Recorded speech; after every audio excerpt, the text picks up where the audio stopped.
Russia announced on October 8th that its forces had captured 2 settlements in the Donetsk region of eastern Ukraine, marking a new phase of the ongoing military conflict. The Russian Defense Ministry said its troops had taken control of the villages of Zolota Nyva and Zoryane Pershe. At the same time, Ukrainian authorities reported that they were fortifying their defenses against these Russian advances.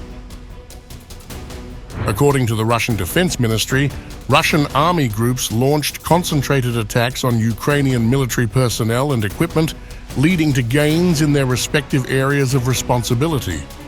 In addition to ground assaults, Russia employed advanced weaponry, including Dagger hypersonic missiles, to target Ukrainian military airports.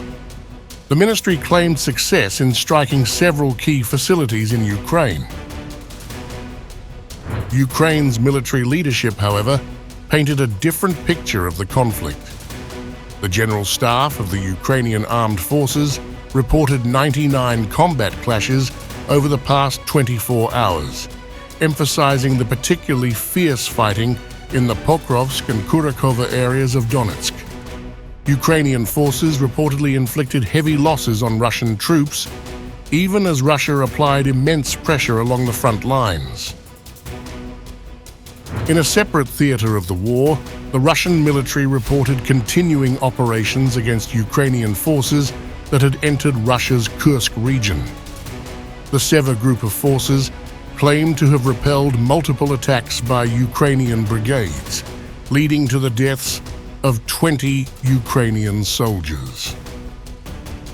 Russian air and artillery strikes were also reported to have caused substantial losses to Ukrainian mechanized and territorial defense brigades in the area.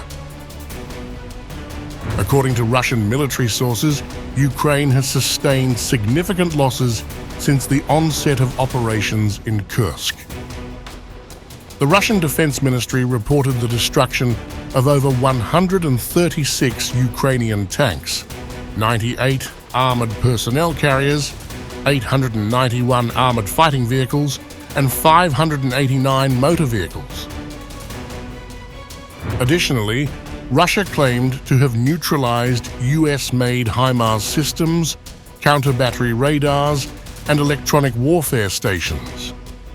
The total number of Ukrainian casualties in the Kursk region reportedly exceeds 21,350 soldiers, according to Russian figures. Russia's Vostok group of forces reported further advances in the Donetsk People's Republic, capturing advantageous lines and inflicting damage on Ukrainian military units.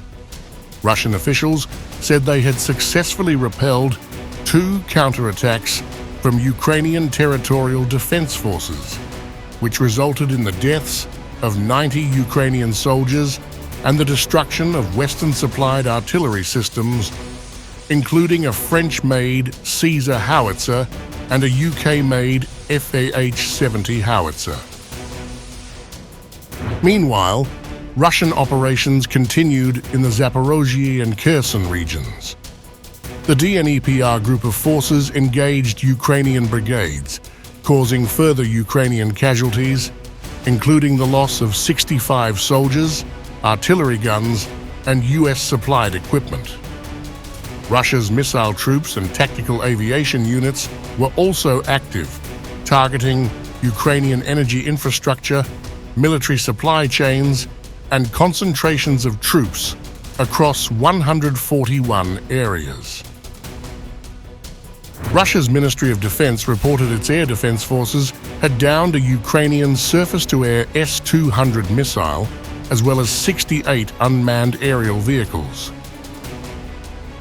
Russia's tally of Ukrainian military losses continues to rise dramatically, according to the ministry's data.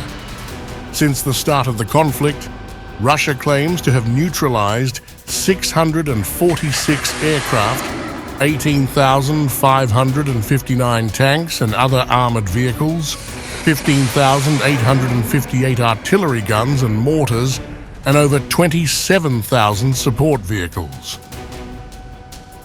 The Russian Ministry of Defense also emphasized that its special military operation remains ongoing, with its forces focused on degrading Ukrainian capabilities on multiple fronts.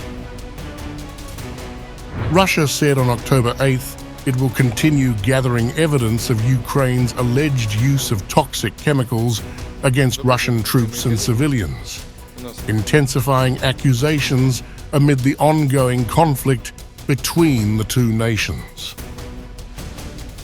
In a statement, Russian Foreign Ministry spokeswoman Maria Zakharova claimed that Ukrainian forces have deployed chemical weapons in the war zones, promising that Moscow will present its findings to international bodies, including the United Nations and signatories of the Chemical Weapons Convention.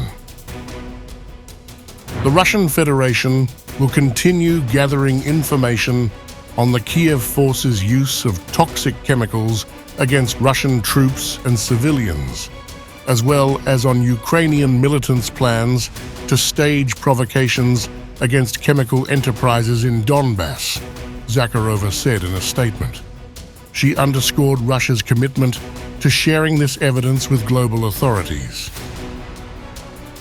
These allegations have surfaced as both sides exchange accusations of war crimes and violations of international law, with Ukraine categorically denying the use of any chemical agents in combat.